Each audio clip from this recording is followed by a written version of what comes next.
name's Jackie. I'm going to be your nurse today. I'm going to start by closing the curtain to ensure enough privacy for us today. I'm going to start by washing my hands, and I'm going to write today's date and my name on the board. All right. Can I see your wristband and ask for your name and date of birth? Nico Barron, January 29, 2006. Okay, awesome. Today I'm going to be doing a head-to-toe assessment for you. And first I'm going to start by looking at the room. I see no tripping hazards, falling hazards, and I see that the bed is completely lowered. I see that the call light and her personal belongings are within reach. And first I'm going to look upon my patient. She looks like she is able to communicate with me. She looks like she can sit upright and is going to cooperate with me today. So first I'm going to start with an assessment of your pupils. If you could just sit at the edge of the bed for me while I do this assessment. All right. And if you can just look straight ahead for me as I check your pupils. Right, and if you could just look forward and follow this pen without moving your head.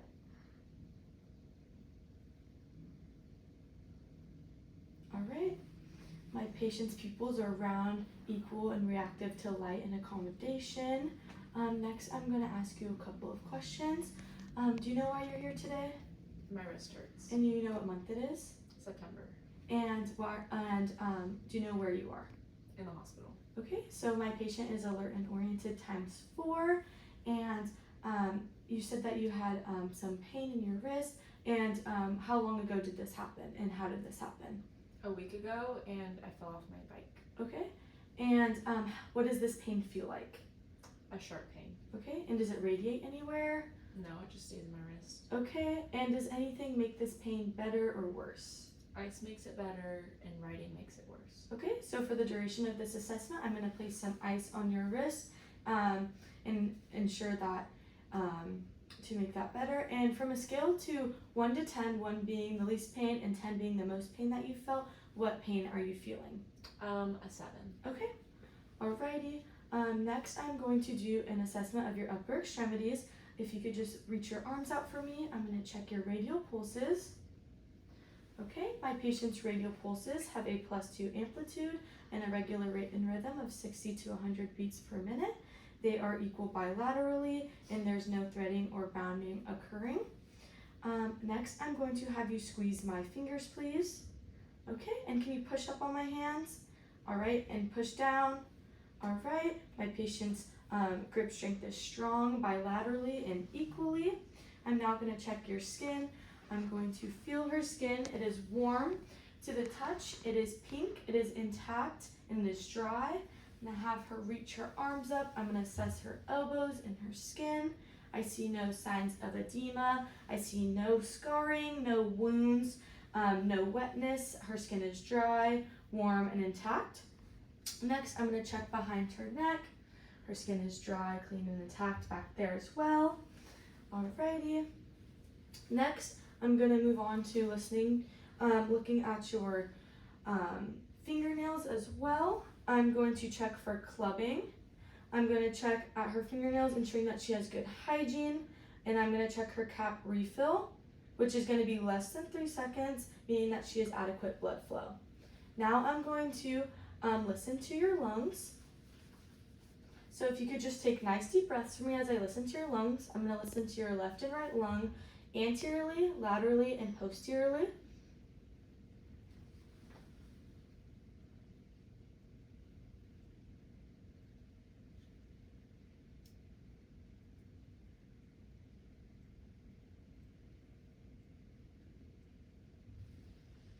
And if you could just lift up your arm.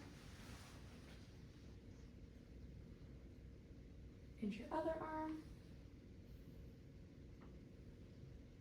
And if you could just lean forward for me.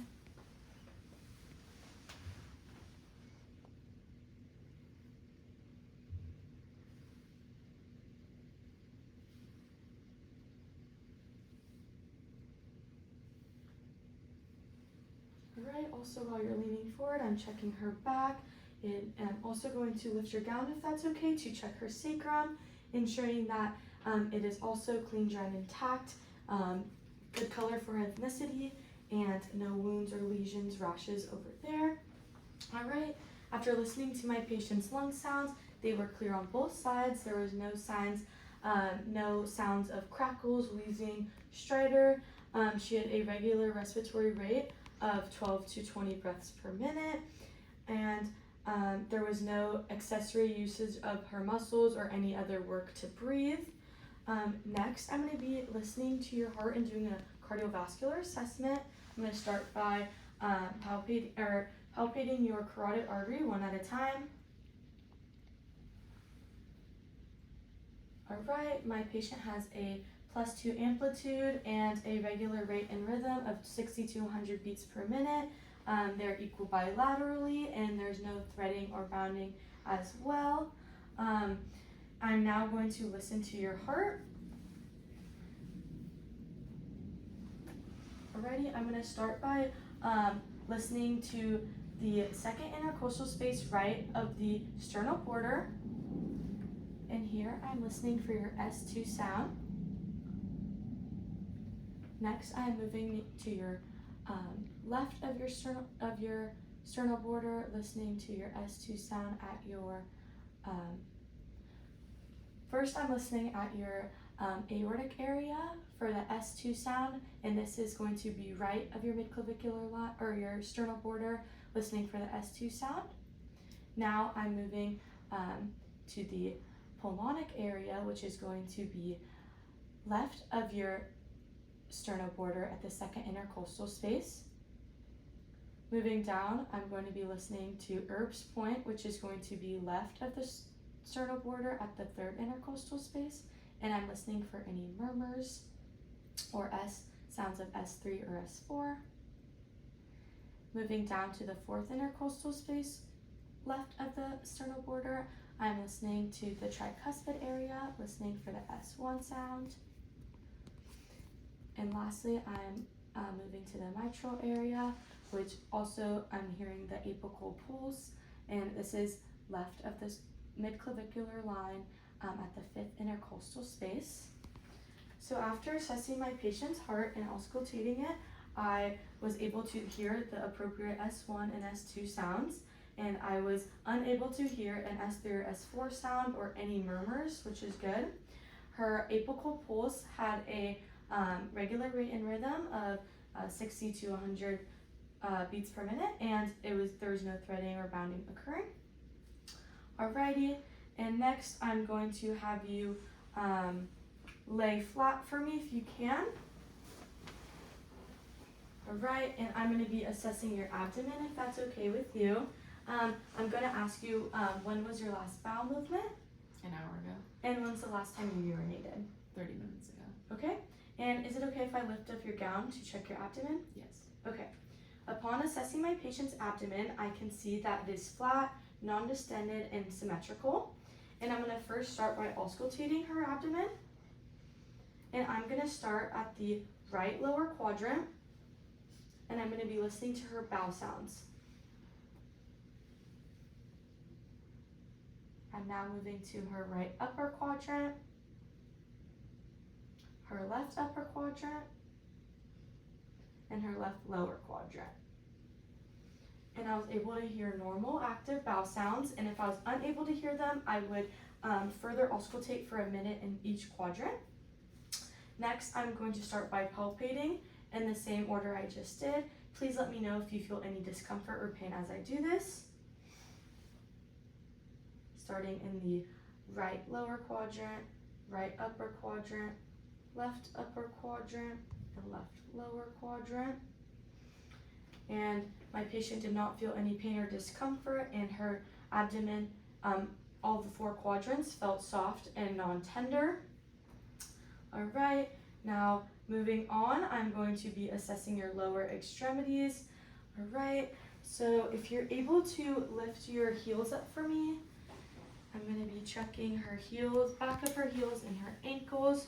Her skin looks dry, clean, and intact on her ankles and her heels.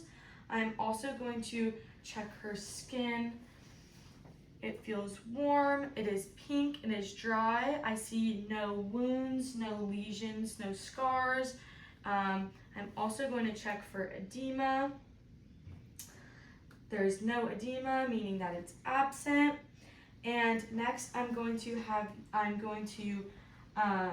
you sit up for me. I'm going to now check my patient's posterior tibialis pulse and dorsal pedis pulses.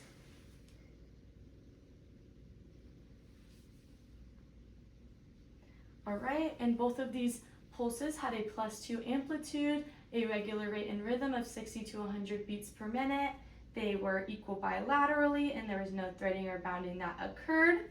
I am now going to check her capillary refill on her toes.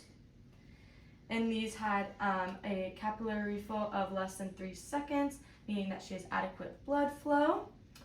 I'm now going to assess her plantar and dorsal flexion. If you could point your toes up, please, and down, and then up again, and down. All right, my patient has adequate dorsal and plantar flexion with and without resistance. And now I'm gonna wash my hands because I just touched my patient's feet. Alrighty, I'm going to now have my patient stand up, and I'm gonna have you walk, please, heel to toe to this desk right here.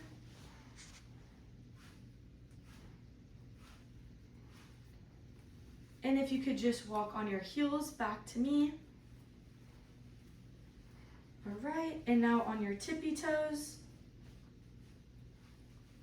Alrighty, and now just walking normally to this scale over here.